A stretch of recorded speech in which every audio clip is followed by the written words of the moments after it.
Hi everyone, thank you for tuning into the Hold On to Your Heart Project podcast. My name is Jacquie and I'm the founder of the project. Today I'm going to be speaking with Candace, who is a local woman who's done a lot of healing work and has really shone through and rewritten narratives about herself and overcome negative self-beliefs. She's an inspiration to me and many, and I hope you enjoy what she has to share. Candace!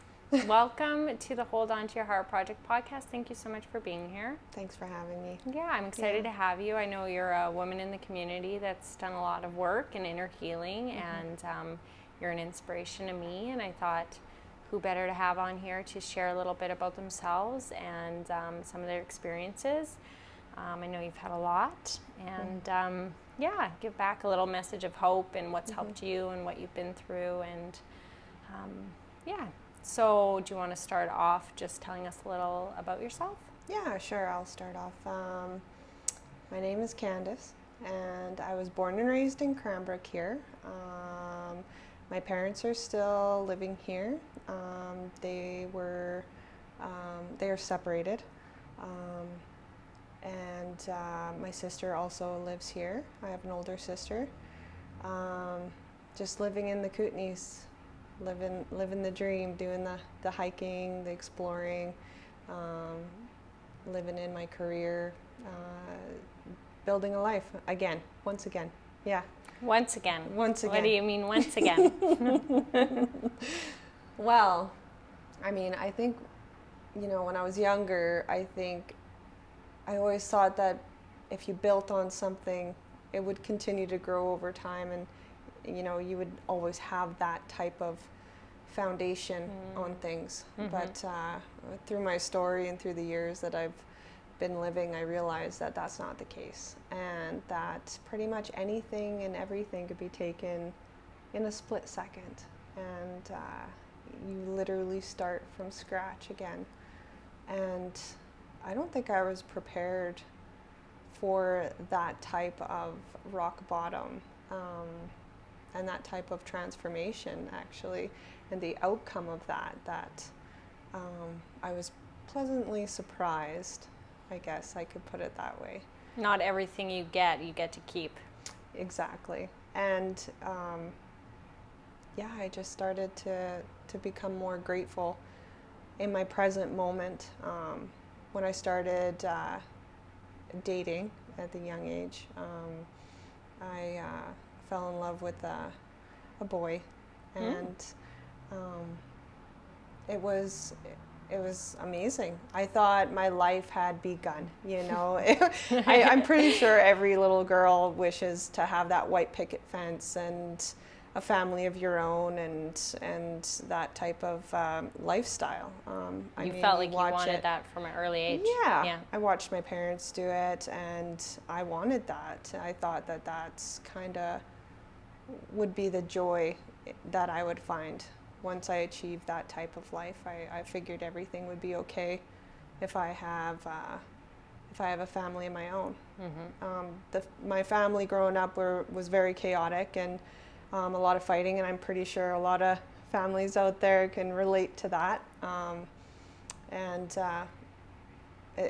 My sister moved away at a young age, and it was just me and my father and my mom, and when they separated, my mom and I moved together in a little apartment when I was in grade 11, and it was just me and her making it. My dad moved out of town, and he was kind of out of the picture for a while there, and me and my boyfriend were not doing very good. Young love, it's a pretty high and low type, relationship. And growing up, I didn't realize that I had no idea what a healthy relationship was and what it took, to work at that and to be in those types of connections. I remember the day I decided I wanted to leave, and I packed up my things from his place. He was living with his mom at the time, and I moved with my mom, and I went to school the next day, she called me from school, and she had told me that we had less than 24 hours to get out. From what I knew, I thought we were doing well, but I guess my mom was unable to pay the bills. And so we had to evacuate. We had to get out of the house within 24 hours. We literally packed everything up, and we had nowhere to go, no place to put our stuff. And when I ask you what it means to you to hold on to your heart, what do you think of? I think of having nothing, and the only thing left to hold on to is my heart. And is there a time in your life where you felt like you've had nothing and that you've really had to hold on to your heart? Yeah, it was a time when I had separated from my ex-husband, and I had spent my entire life working towards having it all, and in a split second I had absolutely nothing, and no purpose, no reason to go on, no identity, yeah, and the only thing I had left was that little piece of light that I carried, that little emblem, that little voice saying, you know, keep going. You can do this again. What was going on around you when at the separation, where you felt like did you feel like you had an identity before, and then all of a sudden leaving that relationship you didn't? Or No, was that something that you always believe it struggled? happened a long time ago. It was desperate for love, desperate for acceptance, desperate for a home, stability, and I thought I could achieve that through materialistic things like an actual house, and you know. But when I had it all, I still didn't understand why I was so empty inside still. And it was like I was walking around completely numb, completely dead to the world, because I had spent my entire life abandoning myself in order to make relationships work that just weren't working, for that wanting to be desired, but not understanding what love was.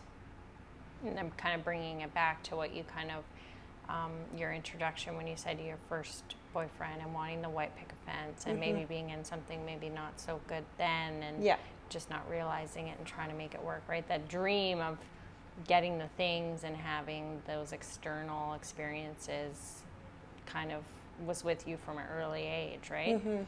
So what did you learn, like, through your separation, and how did you reclaim your identity? I guess what I had to do was realize that there was a pattern of my story, and realizing that the common denominator obviously was me. What was the patterns that you were seeing? Running. When things would get tough, I didn't know how to handle those hard moments, and I'd shut down. And when I'd shut down, I'd run. And run physically, or would you run physically? Mentally, physically, stay? emotionally. I would shut down, whether it would be whether it was like going quiet, whether it was getting physical space, whether it was crying or just breaking down, and there was a lot of that, you know, and I really didn't like that about myself, you know, but at the same time, how else? Like, I had no idea a healthy way to manage these uncomfortable feelings, what they even were, And growing up in a chaotic house and everything, it just seemed like that was what life was, even though deep down inside I knew it was not right. Yeah, lots of layers in, you find a lot of layers in kind of relationships, don't you, where you're like, where is this coming from, and what part of it's me, and what part of it's them, and where do you think you learned to run, and where did you learn to shut down? I think it was just living in survival and realizing what worked for me, like in the past. And I would hide in my house, you know, I would hide from my parents, you know, there was a lot of fighting, and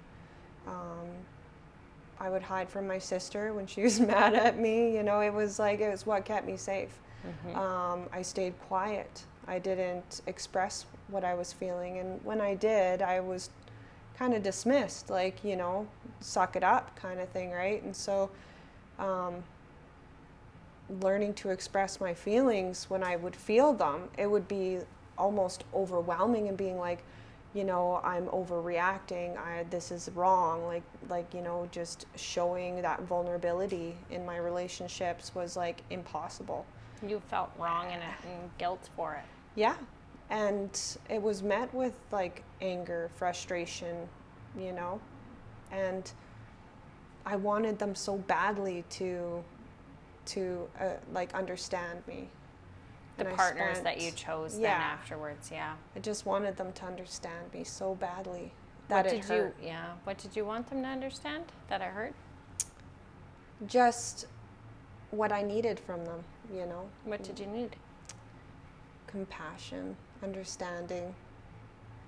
Maybe just to be okay that I'm not okay, you know. And in those moments where, you know, I was grumpy, you know, and I just wanted some time to be grumpy, but it was always met with like a very much, you know, why aren't you smiling? Why aren't you happy? Why aren't you talking? Why aren't you doing this? Why aren't you doing that? Like critiquing. Why aren't you performing for me the way I need you to? Yeah, and it was so hard. It felt like I had to be not human, and I didn't like myself when I was in relationships, and this, like having the divorce and having nothing left and knowing my patterns and my toxic behaviors and wanting something different, that was the point where it was like, okay, like I'm going to hold on to my heart. And it was jaded, like it was very jaded, but with time I learned to trust myself more, and I found the more that I seeked out self-love for myself, validating myself, and not looking for that external validation all the time. That's made me more calm. And like my emotions are not, you know, so highs and lows. And if people misunderstand me, I'm pretty okay with it now, where it completely drove me insane. Because it would be like, well, I'm not safe now. They have the wrong impression of me. They don't understand me. Like I'm in danger, right? Living a lot on the streets and being homeless and unstable.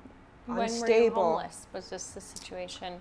So yeah, when I was, my mom and I were told we had 24 hours to leave. We had ended up moving a lot of our stuff into a basement of my ex-boyfriend's mom's house. Thank God for her. She's absolutely wonderful. And my mom had stayed in a trailer, a little pole trailer in the back, and I ended up staying in a room in the house, but didn't want to be there. It was the last place, but I had nowhere to go, absolutely nowhere to go. And I just wanted to graduate, you know, you're 16, 17 years old, and you got this whole idea of what you want your life to be. And it's just, it was the most unnerving feeling. And I didn't realize how much it affected me and like the choices I made.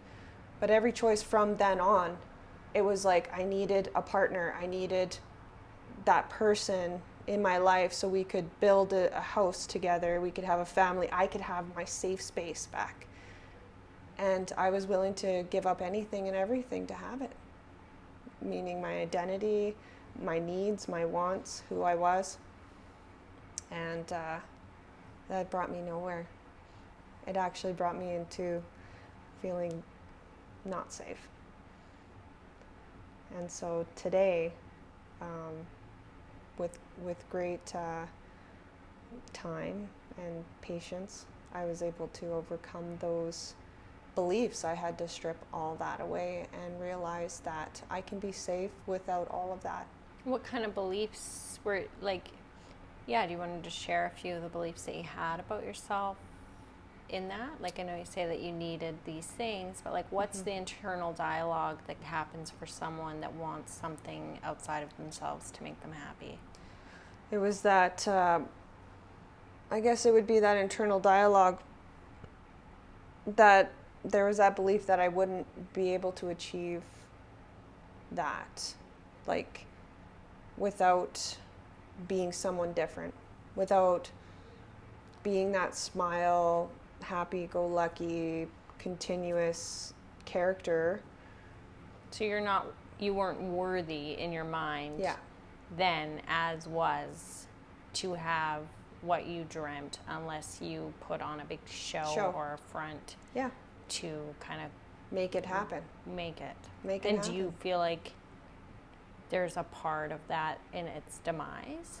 Like, for some of these? Most definitely. Yeah. I was in all the wrong relationships because people were probably falling in love with me of a version that wasn't me. And that the people who did care about who I truly was, without me trying or putting on the show, those ones I was like, oh, there must be something wrong with you because you like me for me. So where do you think that initially stems from? Like, this idea, I mean, I have a good idea, I'm not going to lie, about like what you're sharing here is I can relate to a lot of it. Yeah. But like, for a listener, like, where would you say that came from? Where does it originate from? Like, where does that narrative even begin to start in someone's mind, that they're not worthy as is? I think it started from a very early age. Can you think of a time, like the first time that you remember telling yourself that you're not worth anything as important? I think I was watching a video of our family camping trips, and my sister was holding a bunny, and she wanted to give me the bunny to hold, and I completely was like, no. Like, I didn't trust myself to hold this bunny. I was going to drop it. I was going to hurt it. I was incapable of being able to nurture and care for this bunny, and I'd mess it up. And I think I was like 5 years old. And a memory that's attached to that was, like, I always remembered my dad going hunting every summer and taking off for like a month at a time. My dad was not very present in my life. He loved me the best way he possibly could. I have absolutely no animosity or pain or hurt from that. He loved at the capacity that he was capable of, but I didn't realize the lack of presence that he had in my upbringing that had drove me to find sanctuary, love, and protection in guys that I didn't know how to choose. I had and I heard that your father is kind of the first person as a girl to teach you, your worth, that you're worth something. So then when people come along and they show you that you're worthy, then you say, I know, right? And then you can carry on. But for me, it was like one guy would show me a little bit of attention and I'd be like, oh, he's the one, like, oh, wow, like this could be it. And just that breadcrumbing, just a little bit here and there, and it was just like everything. It was like I was so thirsty to be like in love and desired and to be nurtured in that way, but I had no idea I had no idea how to choose. And I didn't realize I had a choice either, you know. And coming from a lack of self-worth, you really don't. It's kind of like a gaping wound, isn't it? It's just like, the quickest Band-Aid, we'll take it. Yeah. Right? And anything will do at this point. Yeah. It was like, wow, like, like this is what it feels like. Like, I felt like I never had that my whole life, you know. And when you look I back love my dad, but now, what are the similarities in the men, I guess, if it's worth taking note of? It was the, like, you know, just kind of, I'm not really that interested in you. It was like the chase. I was like, I want to prove to you that I'm worthy. I want to prove to you that I'm something, that I'm of some value. And I didn't realize that those were just subtle hints that this isn't your person. And so I started changing myself. You know, I started doing things. I started like over the top, you know, like always looking like done up, like having the most rockin' body, learning how to cook, you know, becoming that ideal wifey material. And I was completely miserable at the end of it. Just overexerting for a kind I of a was delusion, exhausted. right? I was so exhausted trying to play all these roles. I was like, if this is what it is, then I don't want it at the end. And when I walked away, I was devastated because it's a death to a dream. I mean, I dreamt my whole life that I'd find someone and settle down and have a house and family of my own, and I would raise my children in a very healthy, happy environment, and that just wasn't the case. And I was not happy with myself and what happened and how it turned out. And I had to realize, like, it was time to revamp and readjust, and maybe that isn't the direction I'm supposed to go. So that would be kind of like that was your kind of pivotal moment, your eye opener, and your kind of say rock bottom in, hey, look at, I need to address some of this reoccurring nightmare. Yeah. Yeah. Keeps cropping up. I was like, this can't be what life is. Like, this really can't. So then how did you proceed with what was the pain like when you were realizing that the dream that you had kind of tried to curate? Oh, it was unbearable. And how did you handle like the pain at the time, and what did life look like for you? I smoked a lot of cigarettes. I drank quite a bit. Yeah, it was not a pleasant time in that stage of my life. I was not proud of it. I had no idea how to cope with it. And I think that was a part where I also started to see that maybe I was a bit of the problem as well in my own life. And that if I wanted to make better choices, I had to take away the things that clouded my judgment. And I had to face a lot of those demons, and I had to and grieve, like outwardly express and grieve. And I screamed and I cried and I wailed, you know, for days to get it out. It was so painful. But on the other side was an overwhelming sense of serenity and peace and freedom. Well, and it's funny because that's kind of how I see you today, right? I see you as a woman who's really done the work, who doesn't really look too far outside herself to find a solution to the problem, which is usually ourselves, right? We are usually the problem. Like, not always. Yes. We have a 50-50, no idea. right? Yeah. Exactly. And I know you live from that place, and so, you know, it's interesting to hear you talk about kind of past relationships and experiences that where you've forgotten yourself or you didn't know how to kind of find the solution within yourself, right? So to me, that just means you've done tremendous work. You've done a lot of it because you're no longer chasing these things that are outside of yourself, right? Externally. In a lot of ways, I know you do that. And, or you don't, I should say. You don't do that. And so I guess, like, how did you bridge the gap? Like, it's great you got from here to there, like no identity to strongly not giving a shit what anyone thinks about you. Yeah. But how do you bridge that gap from, like, having no idea or no clue, not knowing how to cope, not knowing who to choose, not knowing what to think, not knowing what to do, pretending to be someone you're not, to, hey, like it or leave it, I know who I am, I've done the work, I'm doing the work. You know, how do you get from there to there? It was being that person of complete, I got it figured out, I got a level head, look at me go, to all of a sudden realizing that, admitting to myself that I don't have it and I don't know what to do and I need help and I need opinions and I need people to, and I'm willing to listen. And I think I had a really hard time listening in the past.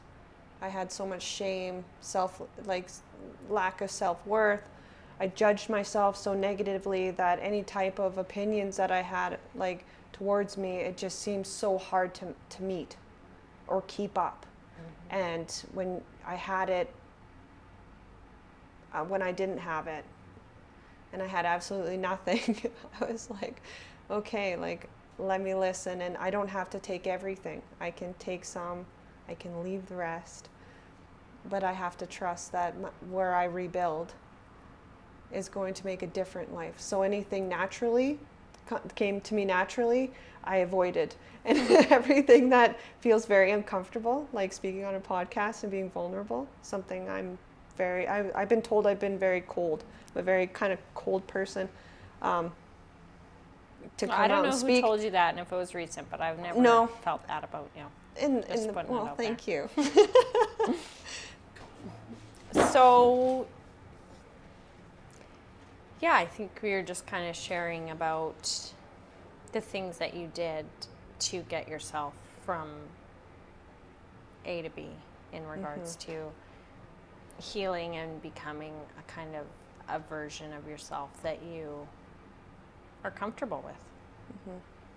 So kind of some things, maybe some tools, some practices, some experiences that kind of got you through to the other side, right?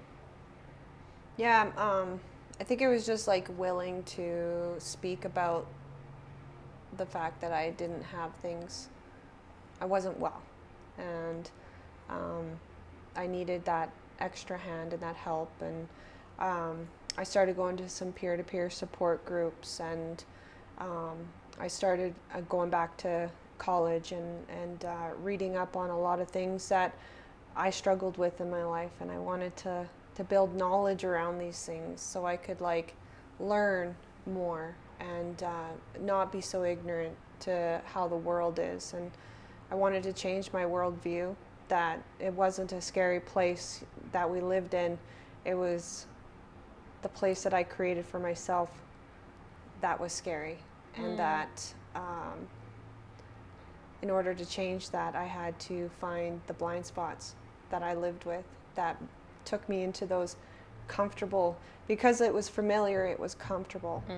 And I didn't realize that the comfort was actually the worst direction I could go. So it was like revamping that mindset and that idea of who I was and what I was capable of, and going back and trying to do the nursing and making a new purpose for myself. You know, I might not have a family, but I have a larger community to care for, and that is my purpose. And I fought all the way creating a life that I thought was meant for me, but on the other side, you know, working in the community and helping other people and them helping me, it's become my calling, and I do feel safe now. I can sleep at night very well.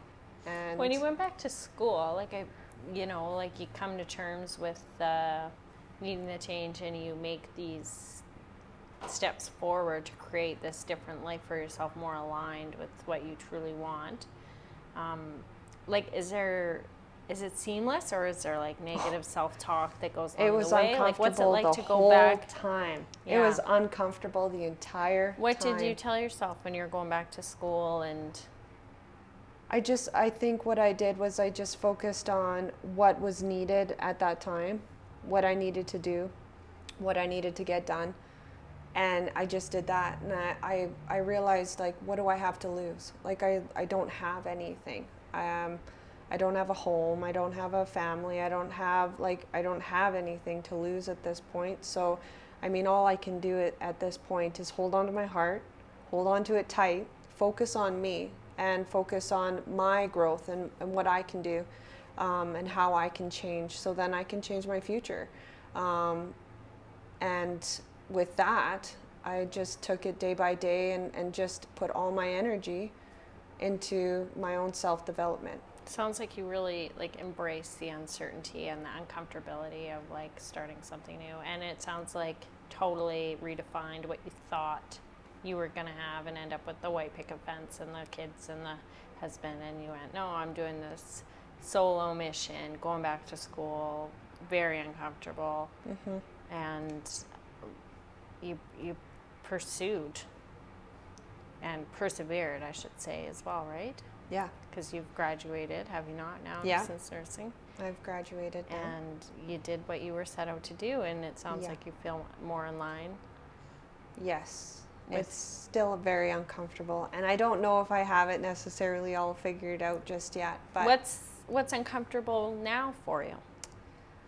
I just have to think about like just doing a good job, you know, and being kind to myself when mistakes happen, you know, realizing that we are just human, and our capacity for perfection is, it can be a curse, you know, and that was something I strived for.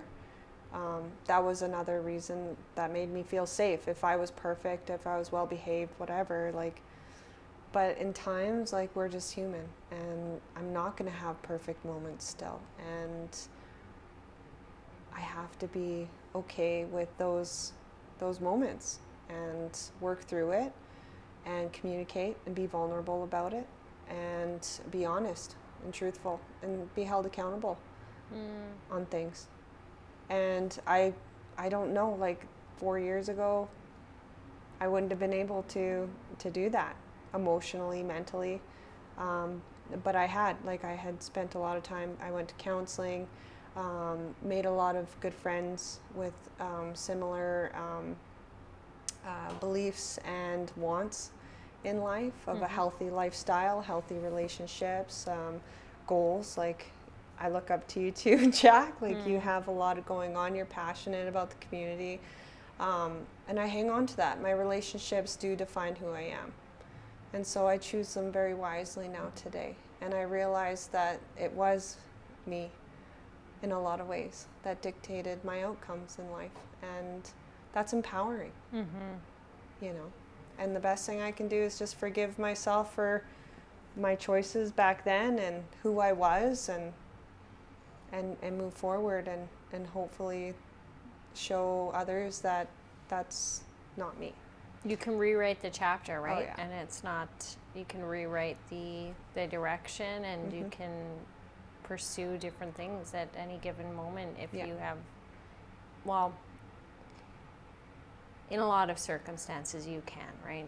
I guess I should mention, like, you can't always. There's some things that are far out of control, but like when it comes to how we are responding to the life around us and the experiences and what we seem to be grabbing at, and we can grab for less, or we can grab for more, or we can slow it down, or we can pick it up, or we can say no, or we can say yes. Yeah, that We're allowed to. the choice. Yeah. It was crazy. I think you were the one that told me, you know, you can say no, right? And I was like, what? I was so caught up in like making sure that everyone was okay with me that I I abandoned myself every time. And that came a version of me I didn't like. I like the version I am today because I do, I do say no. And the people who are supposed to be in my life understand that. And they don't give me a hard time.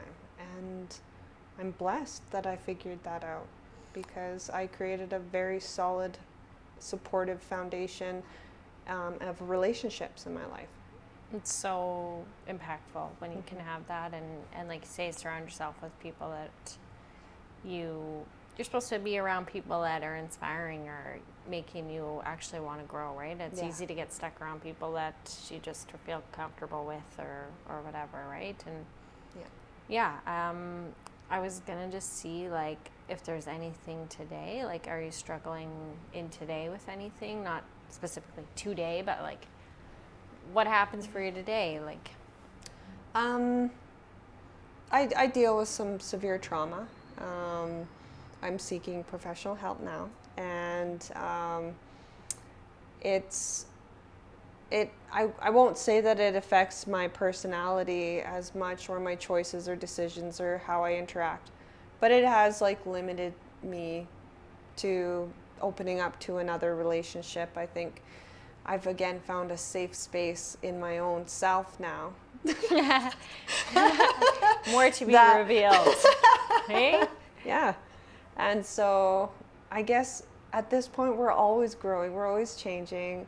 We never, like I was so focused on the outcome of things that I've realized that we never really know the outcome of anything. And all we can do is stay in the present moment and do what feels good at the time.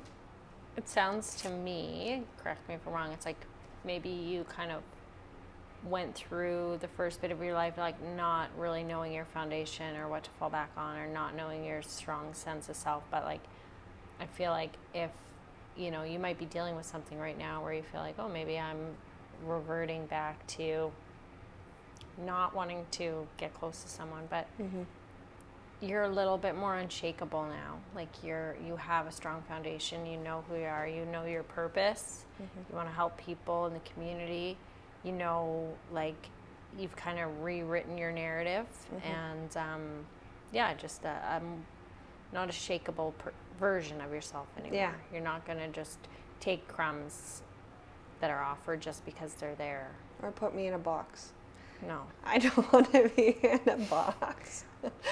Which I would put myself there though. I would put myself there though because like that was what I would think would be the right thing to do because it was just my old beliefs, right? It's comfy in a box, right? Yeah. Yeah.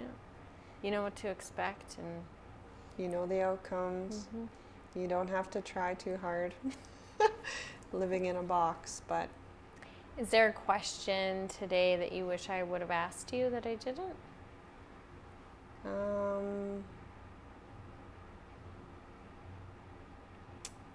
Nope. I think just something that you want to share that you haven't? I guess I would say trying to swim up the river. If it feels like you're swimming up the river continuously, then maybe that's the universe just telling you to float for a bit. Quit trying to make things happen all the time and just be grateful for the present moments. Is there like a practice that you do to get yourself into the present moment? Loud music. Oh yeah. Yeah, I was not expecting that. I like it. I like it. Well, you put it in the headphones, right? You're not disrupting too much of like others, but yeah, I like to listen to music in my headphones.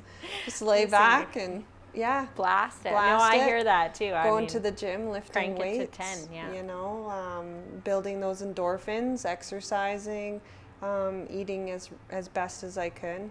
Like, it's still pretty hard, but I like my sugar. But for the most part, talking, reaching out, like those moments where I'm really filled with anxiety and fear and doubt, I call people and I tell them the truth. I found it in a lot of women, like they receive my calls for help very well. And so I found a lot of that comfort in my friendships. Yeah. That's so nice. I'm glad that you did. Yeah. You deserve it. And Thanks. yeah, I think the community and the nursing community is lucky to have you, Candace. I think you're a really caring, compassionate person, and I think you look at a lot of sides of every situation and you kind of encompass a lot of it, right? And you've been through a lot, and you said experienced traumas, and I don't think we delve deep into that side of things today, but I think just the kind of capture on, just getting yourself into situations, relationships